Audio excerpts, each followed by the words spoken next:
Honorable assistant, chers membres du jury, chers co-débatteurs, bonjour. Conformément à l'article 27 du Code des personnes et de la famille du 30 décembre 2011 au Mali, je m'appelle Seydou Balo, étudiant à la faculté d'histoire et de géographie, option histoire archéologie. Je suis accompagné de mademoiselle Aminata Amadou Landouré, étudiante à l'Institut supérieur et de commerce IAC Business School, et de M. Boubacar Sidiki Bablé Temeli, étudiant à l'Institut des hautes études en management IHM. Sans plus tarder, voici le thème. Les États-Unis d'Afrique, rêve ou réalité?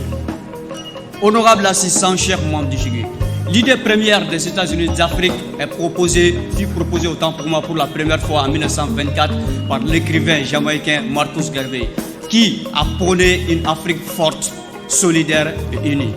Mais le terme est repris par Modibo Keïta, Kwame Nkrumah, Jomo Kenyatta et Patrice Lumumba, paix à leur âme, en 1945 lors du 5e congrès panafricain à Manchester. Un congrès qui marqua une étape décisive vers la création des États-Unis d'Afrique. À cet effet, la première formation d'union politique en Afrique fut celle de 3 États ouest-africains, à savoir le Ghana, la Guinée et le Mali dans les années 1960, avec comme nom Union des États africains. Ensuite s'ensuivra l'Organisation de l'Unité africaine, créée le 25 mai 1963 par 32 États.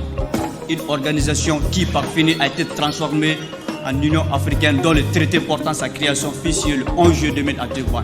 Mais bien avant 2000, c'est-à-dire en septembre 1999, précisément le 9, fut signée la déclaration de Sirte, une déclaration qui fixa les objectifs de la création d'une Union africaine. Mais il faudra attendre jusqu'au 9 juillet 2002 à Durban pour que l'Union africaine substitue à l'Organisation de l'Unité africaine. Et un an plus tard, c'est-à-dire en juillet 2003 au sommet de Maputo, où on assista à la mise en place de certaines de ces institutions telles que l'autorité de l'Union africaine, le Parlement panafricain et le Conseil de paix et de sécurité.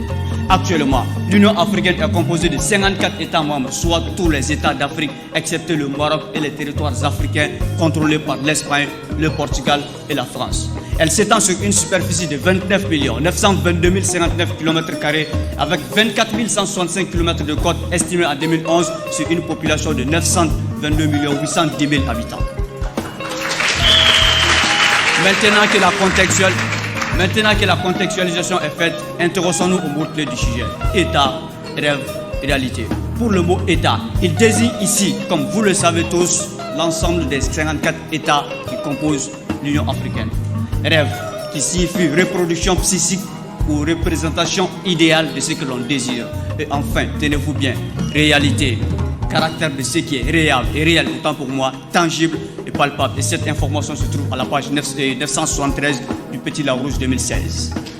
Honorable assistant, chers membres du jury, Feu Malcolm X, en défendant la communauté noire aux États-Unis, a été assassiné. Martin Luther King, en défendant la communauté noire aux États-Unis, a été assassiné. Nelson Mandela, en défendant la communauté noire en Afrique du Sud, a été emprisonné. J'espère que mes coéquipiers et moi ne subiront pas le même sort pour avoir défendu les États-Unis d'Afrique. Parce que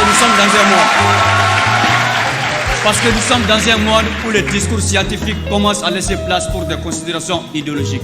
Mais de toutes les façons, quel que soit le prix, notre équipe ne ménagera aucun effort pour vous prouver de manière tangible la réalité de ces États-Unis d'Afrique-là. Et nous le ferons de manière objective, car les États-Unis d'Afrique que nous connaissons, que vous connaissez, que les membres du jury connaissent, demeure une réalité. Et il faudra que nos co-débatteurs le retiennent une bonne fois pour toutes, comme l'eau qui mouille et le feu qui brûle.